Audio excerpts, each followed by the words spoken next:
नमस्कार मित्रों, देश विदेश में आप लोगों का स्वागत है। ये हमारा सीधी बात सेगमेंट है। यहाँ पर बातें होती हैं बिना घुमा फिरा के।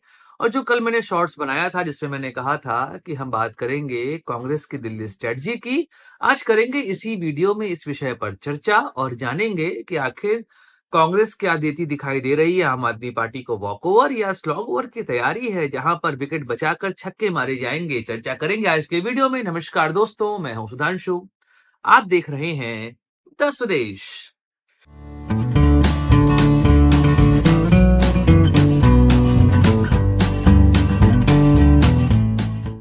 तो दिल्ली का चुनाव इस बार का काफी इंटरेस्टिंग है क्योंकि पिछले दो चुनाव यहां पर आमने सामने की लड़ाई बनके रह गए थे। लेकिन फिलहाल ऐसा लग रहा है कि यहां का चुनाव त्रिकोणीय होगा जैसे 2013 में हुआ था। अगर हम कांग्रेस की बात करें तो दिल्ली इनका एक दौर पे सबसे शक्तिशाली गढ़ हुआ करता था। 1998, 2003, 2008 दौर था शीला दीक्षित का। यह वह दौर है जहां पर कांग्रेस दिल्ली के लिए ही बनी थी। लगता था कि दिल्ली से कांग्रेस को निकाल पाना असंभव होगा। उस दौर में कांग्रेस की राजनीति के आगे यहां पर कोई पार्टी टिक नहीं पाती थी। भाजपा तो 1998 से जो सत्ता से गायब हुई, आज इतने साल हो गए लेकिन सत्ता में लौटकर नहीं आई है। ऐसे में कांग्रेस के हाथ से यह गढ़ जाना उनके लिए समस्या यहां पर बना गया है। अगर आप नोटिस करेंगे तो कांग्रेस का डाउनफॉल जो पूरे देश में हुआ, उसकी शुरुआत दिल्ली से ही हुई थी क्योंकि 2014 के लोकसभा चुनाव से पहले दिल्ली का विधानसभा चुनाव हुआ था 2013 का, जहां पर कांग्रेस को मात्र 8 सीटों की प्राप्ति हुई थी। और कांग्रेस खिलाफ जो पूरे देश में माहौल बना उसमें भी दिल्ली ही केंद्र था। और अन्ना आंदोलन का केंद्र दिल्ली था। उसमें अरविंद केजरीवाल ने कांग्रेस के ऊपर आरोप लगाए थे, खासकर शीला दीक्षित के खिलाफ।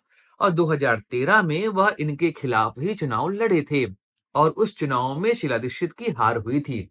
हम यह कह सकते हैं कि शीला दीक्षित की हार कांग्रेस के पतन का कारण बना था दिल्ली में। और फिर उन्होंने एक बहुत बड़ी गलती करी 2013 में, जब उन्होंने आम आदमी पार्टी को समर्थन दिया। समर्थन देने का मतलब यह था कि जो वोटर आम आदमी पार्टी को नहीं पसंद करता था, जब उसने कांग्रेस को देखा कि उन्होंने आम आदमी पार्टी को समर्थन दे दिया है, तो ऐसे में उन्होंने सोचा कि भाई कांग्रेस को वोट देने का फायदा क्या है, पूरा वोट हम किसको देते हैं, आम आदमी पार्टी को देते हैं। ऐसे में आम आदमी पार्टी ने 2015 में अपनी सत्ता स्थापित करी और ऐसी विजय प्राप्त करी जिसके विषय में आज भी लोग बात करते हैं। कांग्रेस का डाउनफॉल दिल्ली में भी और देश में भी वहीं से स्टार्ट हो चुका था। बाकी रही सही कसर 2014 के लोकसभा चुनाव ने पूरी कर दी। अब 2015-2020 कांग्रेस दिल्ली में कुछ नहीं कर रही थी। 20 में तो कांग्रेस दिख नहीं रही थी। 15 में तो 9% वोट भी मिले थे और 2020 में तो मात्र 4% वोट मिले थे इनको। ऐसे में 2025 का चुनाव कांग्रेस के लिए ऐसा था कि इस बार यहां पर लड़ना है। खासकर 2024 के लोकसभा चुनाव में जैसे नतीजे कांग्रेस को मिले, हाँ, अगर सीटों के माध्यम से आप देखेंगे तो यह सीट बहुत नहीं थी। आप 52-55 सीट से बढ़कर 99 पे आ गए, शतक आप नहीं लगा पाए।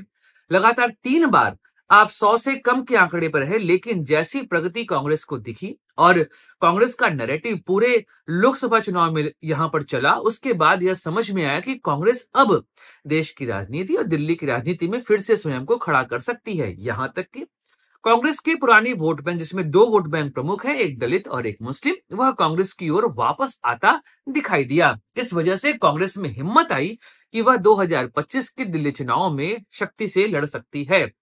और जो शुरुआत हुई दिसंबर के महीने में, वहां पर यह लगा कि हाँ, इस बार कांग्रेस यहां पर कुछ करने वाली है। जैसे उन्होंने अपने शक्तिशाली कैंडिडेट यहां पर उतारे, यहां तक कि जो इनके सांसद और यहाँ के सबसे बड़े नेता, दिल्ली के सबसे बड़े नेता संदीप दीक्षित, उनको अरविंद केजरीवाल के खिलाफ यहां पर उतारा गया और अरविंद केजरीवाल को उन्हीं की कंस्टिट्यूएंसी में घेरने का प्रयास किया गया।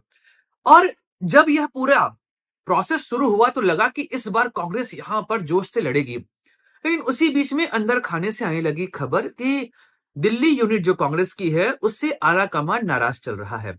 आला कमान को यह लगा कि जैसा दिल्ली कांग्रेस को आम आदमी पार्टी के खिलाफ यहां पर नैरेटिव सेट करना था, वैसा नैरेटिव यहां पर उन्होंने सेट नहीं किया है। तो फिर राहुल गांधी, प्रियंका गांधी, मल्लिकार्जुन खड़गे, इन सभी लोगों ने दिल्ली यूनिट को बोला कि भाई देखो, तुमको लड़ना है तो ढंग से लड़ो, वरना हमारा सहयोग नहीं मिलेगा। तुम हर बार आला कमान पे केंद्रित हो जाते हो और अपनी मेहनत यहां पर नहीं करते हो। यह सब करते करते करते दिल्ली के चुनाव की घोषणा हुई और कांग्रेस फिर से दिल्ली के चुनाव में कहीं पीछे जाती हमको दिखाई दी।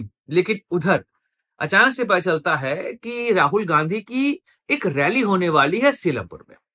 अब सीलमपुर जो है वह एक मुस्लिम बाहुल्य क्षेत्र है और आसपास का एरिया भी मुस्लिम बाहुल्य क्षेत्र माना जाता है। ऐसे में उनकी रैली का प्रभाव मुस्लिम बाहुल्य क्षेत्र पे पड़ने वाला था और जब उन्होंने अपनी रैली यहां पर शुरू करी तो उन्होंने अरविंद केजरीवाल और नरेंद्र मोदी के ऊपर अच्छा खासा हमला बोला। यहां तक कि नेक्स्ट डे वो पहुंच जाते हैं एक नाले के किनारे और कहते हैं देखिए यह स्थिति है दिल्ली की, अरविंद केजरीवाल ने दिल्ली को इस तरीके से बना दिया है कि अब यहां पर कोई रहना नहीं चाहता है।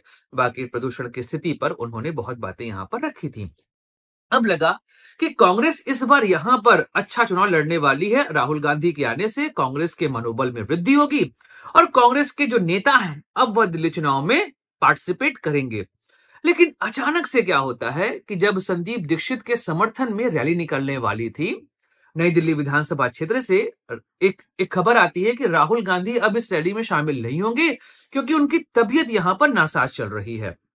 अब जब यह रैली रद्द हुई तो तरह तरह के सवाल यहां पर उठने शुरू हुए कि आखिर कांग्रेस की स्ट्रेटजी यहां पर होने क्या वाली है। इसी बीच में खबर आई कि राहुल गांधी अब दिल्ली में करेंगे 4 बड़ी रैलियां। इसमें 3 जगहों पर उनके नाम अभी प्रस्तावित थे कि यहां पर रैली होने वाली, वह बात थी 22 तारीख की।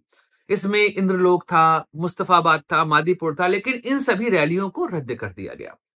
एक तरफ यात्रा रद्द हुई, एक तरफ रैलियां रद्द हुई। अच्छा, नॉर्मली कांग्रेस में क्या होता था कि राहुल गांधी चूंकि कांग्रेस के बड़े नेता हैं, उनके बाद प्रियंका गांधी का नाम आता है। जब राहुल गांधी की कोई चुनावी रैली रद्द होती थी तो उनकी जगह लेने प्रियंका गांधी पहुंच जाती थी। लेकिन जब यहां पर रैली हुई तो प्रियंका गांधी का नाम आगे नहीं रखा गया। मतलब इन रैली को मैनेज करने के लिए प्रियंका गांधी भी नहीं पहुंची। तो फिर खबरें उड़नी शुरू हुई कि आखिर दिल्ली में कांग्रेस करना क्या चाह रही है। क्या फिर से कांग्रेस ने आम आदमी पार्टी को यहां पर वॉकओवर दे दिया, क्योंकि कांग्रेस के बड़े नेता दिल्ली के चुनाव में अभी तक नहीं उतरे हैं और हर कोई यह चाह रहा है कि दिल्ली के चुनाव में कांग्रेस अच्छे तरीके से पार्टिसिपेट करे। यहां तक कि अगर आपको याद होगा तो भाजपा के कालकाजी से कैंडिडेट रमेश विधुड़ी ने जब प्रियंका गांधी पे अशोभनीय टिप्पणी की थी, उसके बाद लगा कि कांग्रेस अब यहां पर प्रियंका गांधी के सम्मान के लिए उतरेगी और लड़ाई लड़ेगी। लेकिन कांग्रेस ने उस बयान का भी खंडन ढंग से नहीं किया। 1-2 ट्वीट छोड़ के कांग्रेस की तरफ से कोई चीज नहीं हुई, जबकि दिल्ली चुनाव में महिला सम्मान को लेकर यह एक प्रमुख मुद्दा बन सकता था। लेकिन यहां पर भी वह शांत रहे। अरविंद केजरीवाल को घेरने में भी कांग्रेस यहां पर नाकाफी लग रही है। बस आप सोशल मीडिया के सहारे चुनावी नैरेटिव को नहीं गढ़ सकते हैं। आपको मैदान में उतरना पड़ेगा, आपको जनता के पास जाना पड़ेगा। अब यहां पर कांग्रेस का डायलेमा क्या है यह समझ लेते हैं। देखिए, मेनली कांग्रेस का डायलेमा यह बन रहा है कि अगर उन्होंने दिल्ली चुनाव में अपने बड़े नेताओं को उतारा, रिजल्ट तो यहां पर पता है कि ऐसा तो नहीं है कि कांग्रेस सरकार बनाएगी। कांग्रेस यहां पर केवल सम्मान बचाने के लिए लड़ रही है। लेकिन अगर आप देखेंगे तो 2024 के लोकसभा चुनाव के बाद कांग्रेस के लिए एक देश में माहौल है। कांग्रेस का वह सोया हुआ वोटर कांग्रेस के समर्थन में फिर से जाग चुका है। वह कांग्रेस के लिए बात करना चाह रहा है। ऐसे में दिल्ली चुनाव में अपने बड़े नेताओं को, खासकर राहुल गांधी, प्रियंका गांधी, मल्लिकार्जुन खड़गे, इनको अगर उन्होंने फ्रंट लाइन में उतार दिया और रिजल्ट वही 2020 का ही रिपीट हो गया, तो फिर लगातार 3 चुनाव कांग्रेस के लिए यहां पर खतरनाक बन जाएंगे और जो नैरेटिव कांग्रेस के समर्थन में इस समय देश में बना हुआ है वह पूरे तरीके से यहां पे खत्म हो सकता है। क्योंकि हरियाणा चुनाव का डेंट, महाराष्ट्र चुनाव का डेंट और जम्मू कश्मीर और झारखंड में मिली जीत का श्रेय कांग्रेस को न मिलना यह साफ दर्शा रहा है कि कांग्रेस के खिलाफ एक माहौल यहां पर बन सकता है और हर कोई यह मानने को यहां पर राजी हो जाएगा कि लोकसभा में पाई गई जीत एक तुक्का मात्र थी।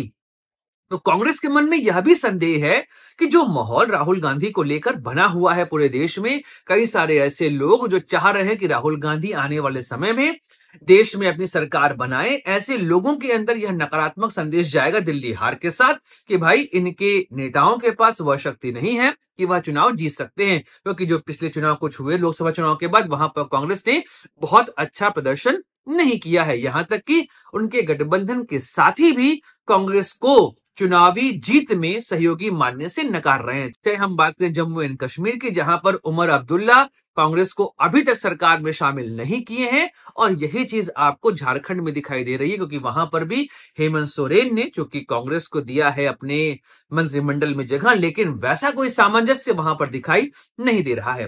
तो कांग्रेस की यह डायलेमा कांग्रेस को परेशान कर रही है, और इस परेशानी की वजह से दिल्ली में कांग्रेस का रिवाइवल पॉसिबल नहीं हो पा रहा है।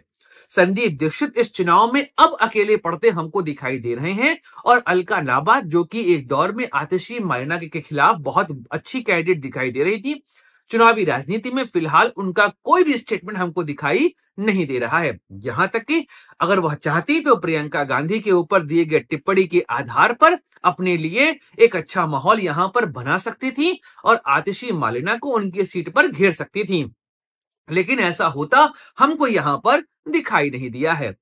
बाकी दोस्तों, कांग्रेस हो सकता है 27 तारीख के बाद फिर से चुनावी राजनीति में अपने आप को स्थापित करे, स्लॉग ओवर में छक्के पे छक्का मारे, क्योंकि 5 तारीख को है वोटिंग, उसके पहले ही आपको यहां पर माहौल सेट करना पड़ेगा। बाकी दिल्ली चुनाव की स्थिति क्या होगी, यह 8 फरवरी को हमें पता चल ही जाएगा। तो दोस्तों, वीडियो समाप्त करते हैं, मिलेंगे अगले वीडियो में, चर्चा करेंगे किसी और राजनीतिक मुद्दे की। Like, share, subscribe the channel. अपने दोस्त सुधांशु को दीजिए इजाजत, मिलेंगे अगले वीडियो में। जय हिंद, वंदे मातरम, भारत माता की जय।